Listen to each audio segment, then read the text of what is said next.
We are dancers from the New York City Ballet, preparing for performance. We are professionals, and ballet is our work. We want to show you why it is also an art and a great joy. Ballet requires subtle physical coordination, an intrinsic timing of the body, which must in turn adhere to the demands of musical timing. It requires immense muscular power, too, but not in one area alone, not in just one set of muscles. Watch these dancers warming up.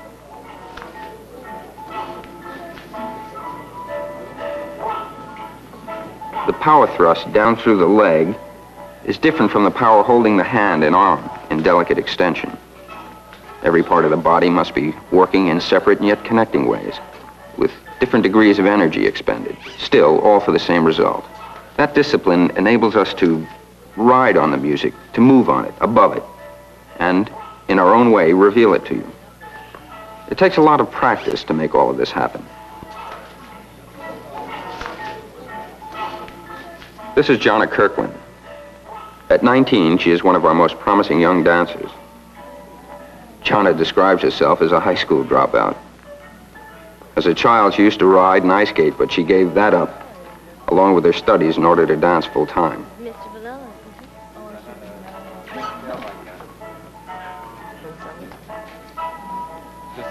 Did you read the thing over there? No. Turn around and that way you can't see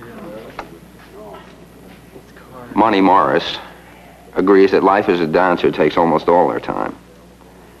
She's been dancing seriously since she was 15, and now at 23 is a featured dancer of the company. But she still occasionally finds time to cook or go to the movies. Huh? How about a dog? Stephen Karras, a soccer player in his New Jersey high school until someone persuaded him to try out for a part in a school production of Brigadoon. He's been dancing ever since, and now is in his second season with the New York City Ballet Company. These young dancers seem like other young people their age, with one big difference. They have tremendous interest in and dedication to dance. And as dancers, they have extended themselves physically far beyond the limits of most people. And where do they begin? We begin with a concern for form and line. And this means first thinking about the placement of the body. Each part of a dancer's body has to be arranged and placed. For instance, even when he is simply standing. Even a slight movement of the muscles can change the look and line of the body. From here, we begin to train and tone the muscles of our body, a special kind of training using exercises based on the principles of line, form, and placement. They're different from the exercises of the boxer, a little like the high jumper, more like the training of a gymnast. They involve stretching and pulling the muscles rather than developing brute strength and tension. Based on this kind of training with an understanding of placement and form, with disciplined and toned muscles, we can really begin to dance.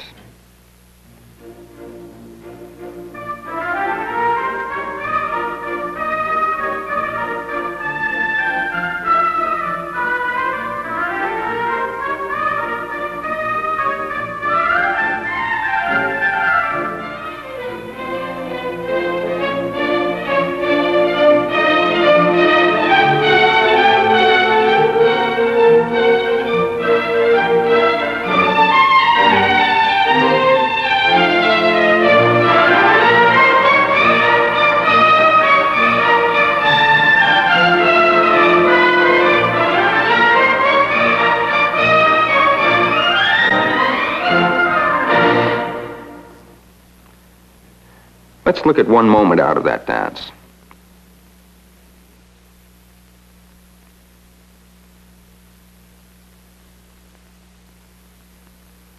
What the still photograph shows is exactly what we have been talking about up until now.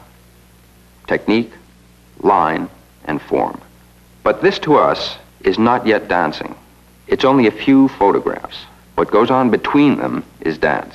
In a sense, the dancer moves from picture to picture, from position to position, but the real quality and excitement of dance is in the movement between. In order to do that leap, every part of the foot has to be working. It can't be bound. It can't be in a sneaker, for instance, or in a boxer's shoe. It must be literally gloved in flexible material to allow every part of it to be moved.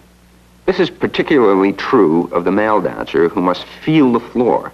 He must be able to push down into the floor in order to gather power for a bravura performance. This is my partner, Patricia MacBride.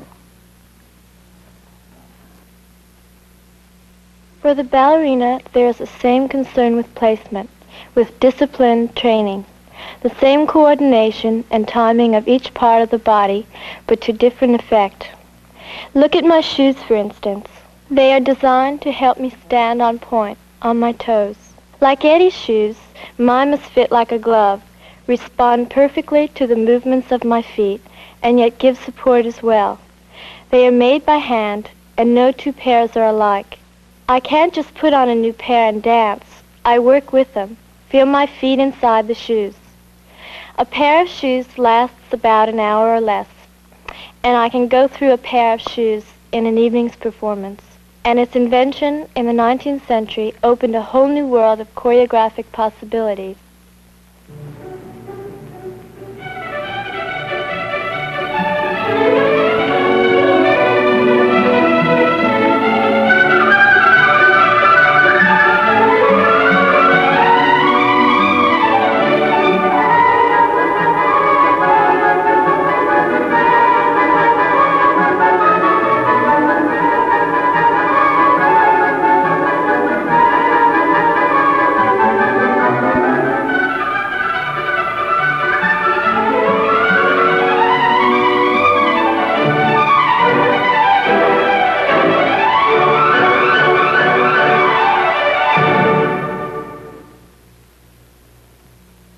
The toe shoe enables the ballerina to turn more times than a man, to move with great swiftness and lightness.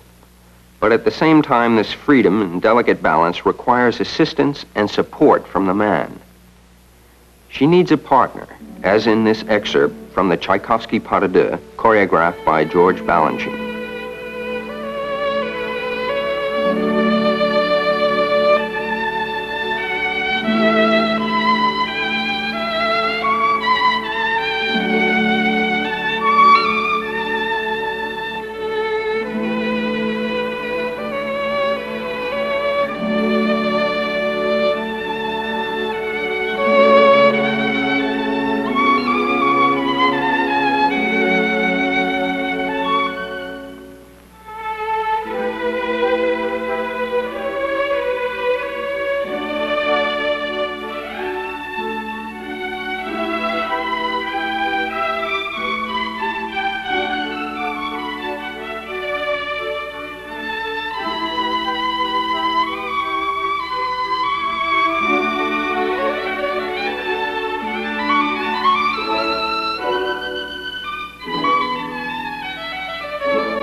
It looks easy, doesn't it? That's what we try to accomplish. Let's go back and look at the work which went into it.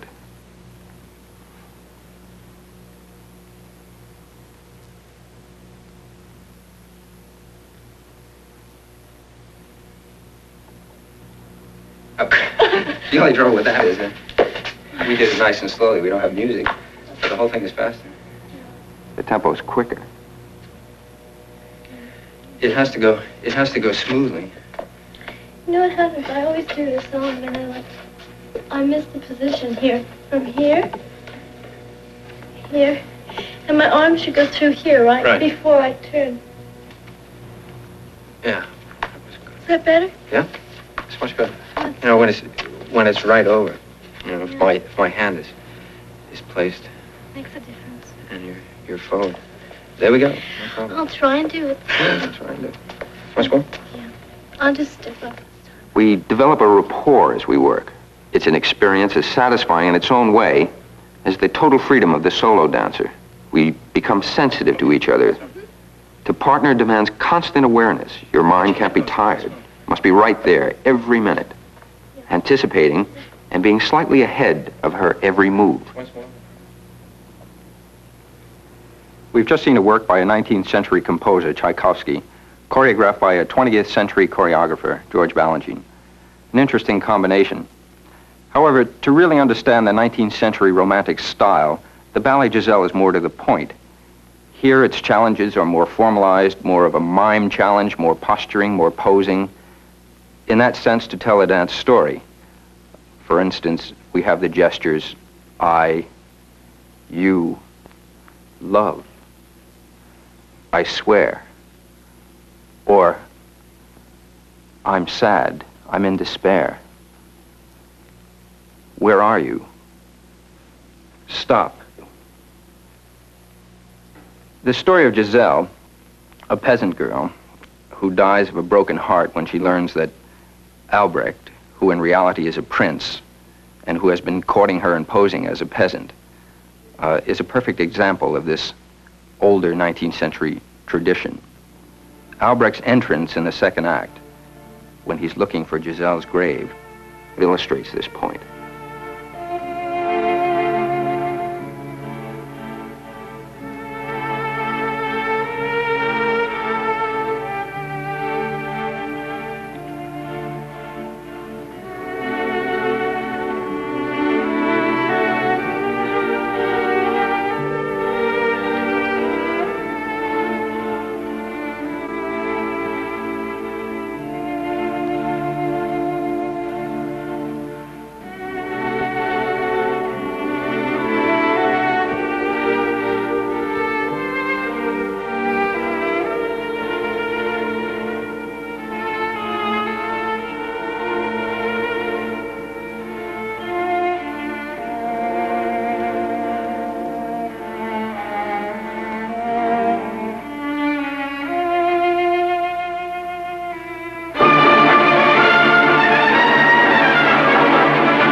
Those magnificent gestures of power, satisfaction, of understanding opened the Ballet Apollo by the remarkable choreographer George Balanchine. They're a perfect example of the 20th century neoclassic style. Here the approach is more technically challenging because we use dance images, using dance techniques, instead of mime and posing. How does one approach portraying the role of a god? Well, Balanchine's marvelous images of eagles and matadors were built into the choreography to establish the elegant, youthful, virile figure of a god. Even using the incredible, fascinating images which have no literal connotations at all, simply the feeling of power pulsing through the body and hands. For me as a dancer, such abstract images have more to say and more power and depth than the established gestures involved in portraying a 19th century title role. Now, Apollo.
A choreographer can't sit down and write a series of steps as a playwright puts down the words of his play. He has to have a vision, but he also has to have the live bodies of his dancers to work with, to make his thoughts become realities. Most choreography, once created, is literally preserved and passed down from dancer to dancer, from mind to mind, through generations. The only alternative is an elaborate form of notation. The actual living traditions of ballet belong to the dancers, and it's in their minds that it is essentially preserved. This is more true now that dance gestures have become freer, and both choreographer and performer are no longer bound by the formal traditions of an earlier century. And finally, there is a special quality of beauty and motion which a dancer learns only through rigid discipline. The discipline with which we began. Only this can give him, in the end, the total control which enables him to seem and to feel so completely free. That's the paradox of dance. Total control and total freedom. And it's the most fantastic experience a dancer has, to know that he has that control and can then give in to that total freedom. And now a section of George Balanchine's Rubies, with music by Stravinsky.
Again, though, the really marvelous thing about ballet is not that it's just something solemn and complicated that you have to know a great deal about to enjoy.